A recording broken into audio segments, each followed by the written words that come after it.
কুমুদিনী হাসপাতাল এটি ঢাকা থেকে ৭০ কিলোমিটার দূরে টাঙ্গাইল জেলার মির্জাপুর উপজেলার পৌর সদরে লৌহজং নদীর তীরে অবস্থিত। বিখ্যাত দানবীর রণদাপ্রসাদ সাহা তার মায়ের নামে এটি প্রতিষ্ঠা করেন। জানা যায় তিনি অল্প বয়সে তার মাকে হারান। বিনা চিকিৎসায় মায়ের মৃত্যু দেখে তিনি ব্রত করেন আর কেউ যেন বিনা চিকিৎসায় মারা না যায়, সেজন্য তিনি নিজ গ্রামে মায়ের নামে কুমুদিনী হাসপাতাল প্রতিষ্ঠা করেন।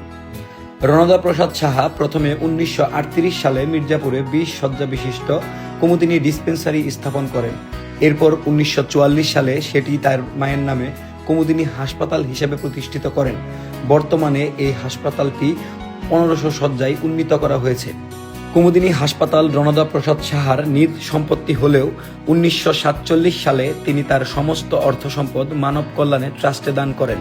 বর্তমানে ওনার নাতি রাজীব প্রসাদ সাহা ট্রাস্টের ব্যবস্থাপনা পরিচালকের দায়িত্ব পালন করছেন। কুমুদিনী হাসপাতালের জায়গা জুড়ে শোভাবর্ধনকারী বাহারি রঙের ফুল আর ভেষজ উদ্ভিদ রয়েছে। হাসপাতালের উত্তর পাশে অবস্থিত সুবিশাল দিঘি আর দক্ষিণ পাশে রয়েছে লৌহজং নদী। প্রতিষ্ঠার পর থেকে হাসপাতালটিতে বিনামূল্যে চিকিৎসা দেওয়া হলেও বর্তমানে রোগীদের কাছ থেকে সামান্য খরচ নেওয়া হয়। তবে এখনো ভর্তি হওয়া রোগীদের থাকা খাওয়া সম্পূর্ণ বিনামূল্যে।